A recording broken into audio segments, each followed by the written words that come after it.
नमस्कार, मैं हूं आपके साथ एडवोकेट रिदम। आज आपकी एडवोकेट बन के आई हूं सर के पास। सर, आज कैसा लग रहा है आपको अपने ही चैनल पे स्वागत होते हुए? बहुत बढ़िया। अभी तक ये काम मैं कर रहा था लोगों के इंटरव्यू लेने का, आज मुझे खुद इंटरव्यू देने का मौका मिल रहा है तो बहुत ही अच्छा लग रहा है। मुझे भी बहुत अच्छा लग रहा है। डेफिनेटली मैं नर्वस हूँ, आपका एक एडवोकेट के आगे एडवोकेसी करते हुए झिझक तो होती है। Please do ask questions. बढ़ते हैं पहले सवाल की ओर, बिना वक्त जाया करें।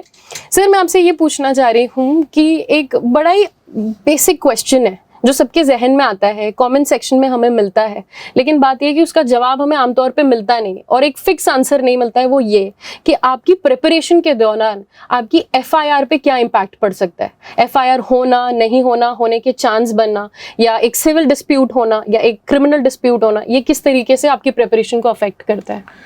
Means if someone is preparing for judicial examination and against that person, if someone has lodged FIR, complaint or a civil suit, what is the impact? Do you want to know that? Yes. So देखिए, पहली बात तो ये कि FIR और complaint, ये दो चीजों को समझना होगा। FIR कॉग्निजेबल केसेस में होगा। जब कभी किसी के अगेंस्ट कोई कॉग्निजेबल केस हो, कॉग्निजेबल का मतलब है थोड़ा सा सीवियर नेचर का गंभीर मामला होगा, जिसमें कि पुलिस बिना वारंट के अरेस्ट कर सके और 154 सीआरपीसी में इसके बारे में जानकारी मिलती है। मतलब अगर किसी ने कोई ऐसा ऑफेंस कर रखा है जो सीवियर नेचर का है, गंभीर है और उसके खिलाफ मामला चल रहा है, नंबर वन। दूसरा, कंप्लेंट केसेस वो केसेस होते हैं जिनमें की नेचर बहुत सीवियर नहीं हो या जो नॉन कॉग्निजेबल मैटर के हों, जिसमें पुलिस बिना वारंट के अरेस्ट नहीं कर सकती है, तो उसमें एनसीआर होता है 155 सीआरपीसी में, सीधे कंप्लेंट होगा सेक्शन 200 सीआरपीसी में। अब क्वेश्चन ये है कि इसका इंपैक्ट क्या होगा। तो जब कभी आप एग्जाम का फॉर्म फिल करते हैं तो वहां पर में एक जानकारी देनी होती है कि क्या आपके अगेंस्ट कोई एफआईआर है। अगर एफआईआर है तो आपको आंसर हाँ में देना चाहिए। अगर आंसर हाँ है तो वहां पर स्टेटस पूछा जाएगा, इसका स्टेटस क्या है। स्टेटस मींस मामला पेंडिंग है क्या, या इन्वेस्टिगेशन के स्टेज पर है क्या, या मामला सेटल हो चुका है, डिस्प्यूट खत्म हो चुका है, कन्विक्शन या अक्विटल पे जजमेंट आ चुका है।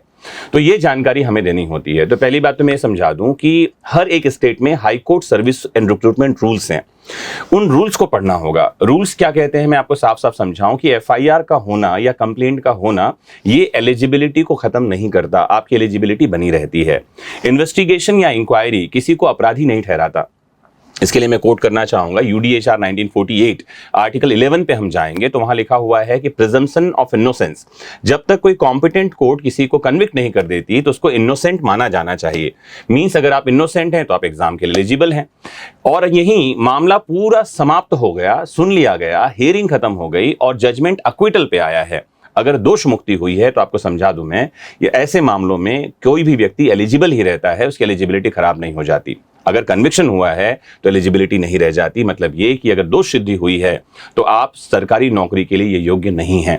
कई बार ऐसा कुछ लोग कहते हैं, आपको बताऊं मैं कि कुछ सेक्शन है, जैसे 279 एक आईपीसी का सेक्शन है, किसी के साथ कोई एक्सीडेंट हो गया छोटा मोटा और आपके खिलाफ एफआईआर हो गई तो 279 337 में मामला आता है। 279 रेस ड्राइविंग के लिए और 337 एक्सीडेंट के लिए। यह एक बहुत कॉमन सेक्शन है हमारे पास आईपीसी का, 323 294। ऐसा होता है कि दो लोग आपस में लड़ पड़े, एक ने दूसरे को गाली दे दी और एक चांटा मार दिया, या कॉलेज लेवल पे लड़ाई हो गई, तो एफआईआर दर्ज होता है 323 294 में। ऐसे मामलों में जनरली लोग फाइन देकर बाहर निकल जाते हैं। कई बार एडवोकेट से समझाते हैं ये फाइन भर दो। मैंने ये देखा है, मेरे एक्सपीरियंस में है कि ऐसे मामलों में फाइन देकर अगर कोई बाहर निकला है तो भी वो जॉब के लिए एलिजिबल नहीं है।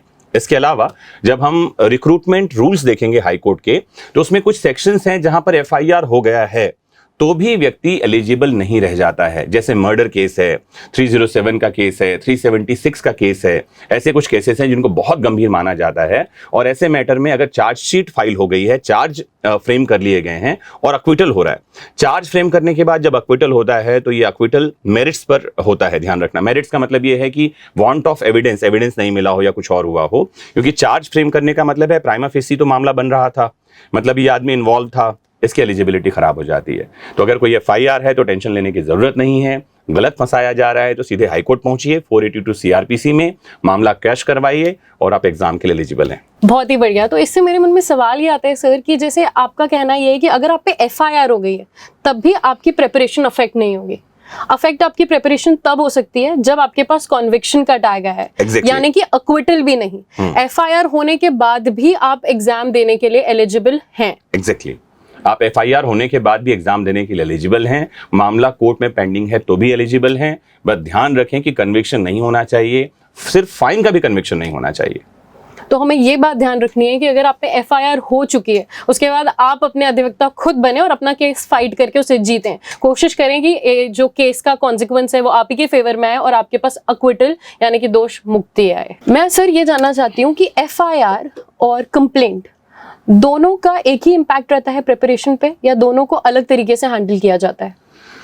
FIR और कंप्लेंट दोनों का सिमिलर इम्पैक्ट है। उसका रीजन है कि कंप्लेंट जो है, मैंने बोलने के लिए तो बोल दिया था कि कंप्लेंट ऐसे मैटर पे होगा जहां पर में नॉन कॉग्निजेबल केस है, लेकिन कंप्लेंट केस के बारे में अगर हम देखें तो सेक्शन 2D CRPC में पढ़ने के लिए मिलता है, जहां लिखा यह हुआ है कि किसी भी मामले में कंप्लेंट रजिस्टर किया जा सकता है, वो कॉग्निजेबल हो नॉन कॉग्निजेबल, उससे कोई लेना देना नहीं है।